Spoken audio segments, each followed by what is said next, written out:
This is the Title IV Part A, Subpart 1, Student Support and Academic Enrichment, Statewide LEA Random Validation Training, Description of Title IV Part A Programs and Activities for 2023. The random validation will only request documentation for selected requirements in the current year. However, a district must ensure it has documentation on file for all Title IV Part A program requirements. This section will provide a brief overview of the Title IV Part A Subpart 1 program purpose and the indicators that will be validated. In this presentation, I will share the description of the Title IV Part A funded programs and activities requirements that will be validated.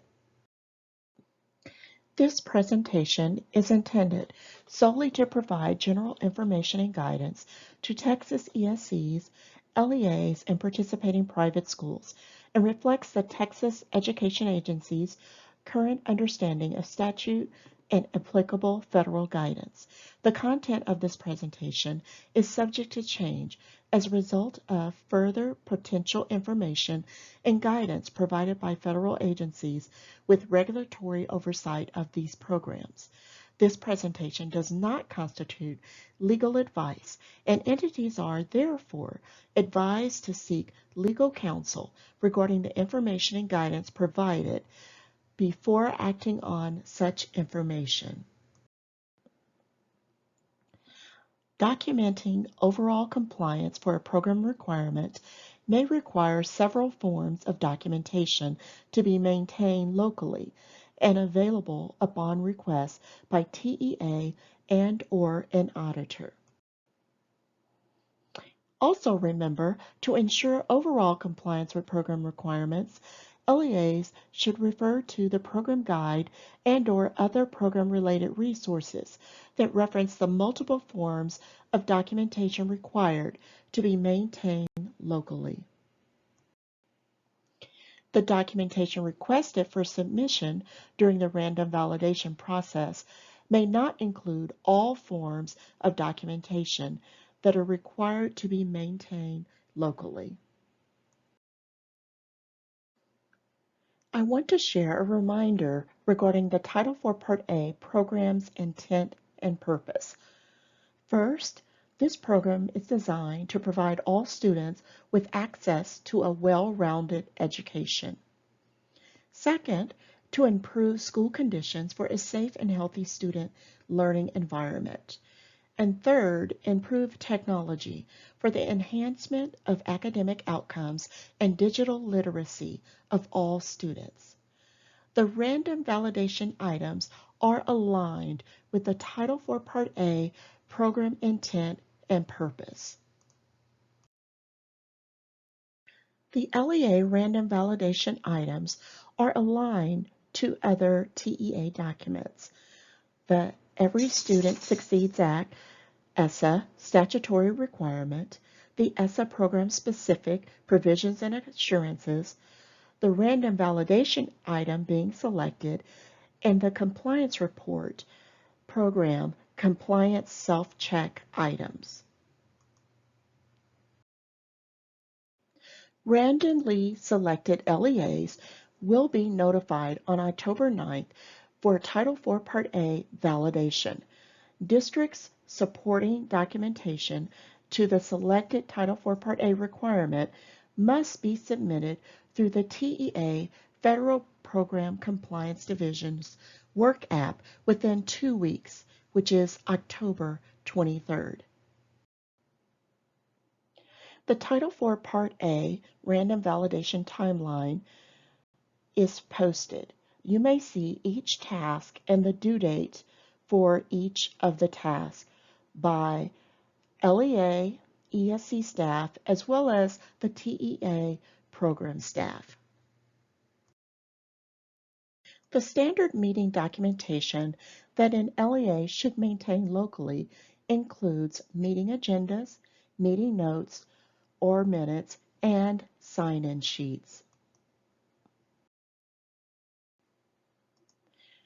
Please note that documentation for virtual meetings is an acceptable form of documentation. Participant rosters that include the meeting title, meeting date, and names and roles will be acceptable substitutes for the more traditional sign-in sheets. This eliminates the need of a participant's written signature. Please refer to the table referenced on this slide to determine what is required on meeting documentation and what is considered best practice. The meeting documentation should include the meeting title, campus name, location, date, the time, the stakeholder names, and the roles in which they are representing. Parents may not be district employees in order to fill the parent roles on the committee. This is the cover page of the Title IV Part A Handbook, the description of Title IV Part A programs and activities. This handbook provides all the information an LEA will need as they prepare documentation to submit to TEA. The EASA Title IV Part A Section 4106 provides a statutory requirement that relates to the description of Title IV Part A programs and activities. And it states that each application submitted by an LEA shall include a description of the activities and programming that the LEA or consortium of agencies will carry out, including a description of any partnership with an institute of higher education, business, nonprofit organization, community-based organization, or other public or private entity with a demonstrated record of success in implementing activities. If applicable, the description should also include how funds will be used for activities related to supporting well-rounded education, supporting safe and healthy students, and how funds will be used for activities related to supporting the effective use of technologies in schools. The LEA will provide a description of programs and activities funded to support the program objectives and intended outcomes related to the three content areas of Title IV, which are the well-rounded education, safe and healthy students, and the effective use of technology. The assurances are aligned with the consolidated application. Documenting overall compliance for a program requirement may require several forms of documentation to be maintained locally and available upon request by TEA and/or an auditor. To ensure overall compliance with program requirements, LEA should refer to the program guide and/or other program-related resources that reference the multiple forms of documentation required to be maintained locally. The documentation requested for submission during the random validation process may not include all forms of documentation required. On the LEA compliance report, one of the program compliance self-check items state the LEA has a description of programs and activities funded with Title IV Part A to support the program objectives and intended outcomes related to a well-rounded education, safe and healthy students, and the effective use of technology.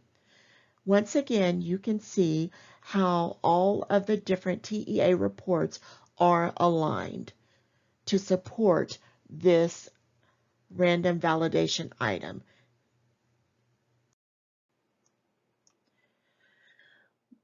The LEA should include the relevant pages of the most current district improvement plan or other official auditable documentation that provides a detailed description on how the Title IV Part A funds will be used for programs and/or activities supporting one of the content areas.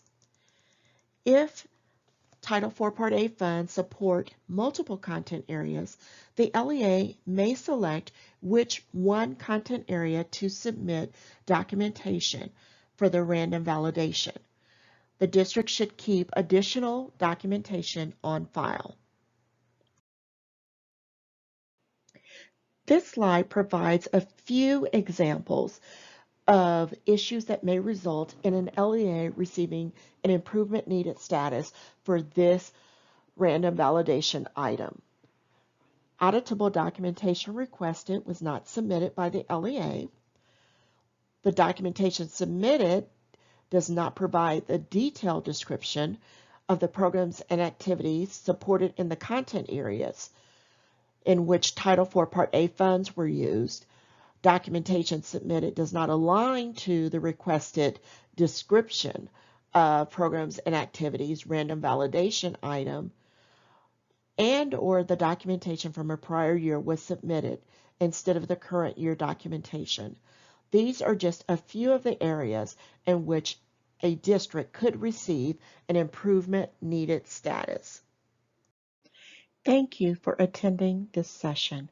If there are questions following this presentation, feel free to reach out to me, Lenitra Guest, the Title IV Part A Program Director. On the slide, you see my personal email address and my desk number. You may also reach out to the ESSA Support Division email address or call the division phone number. Thank you and have a wonderful day.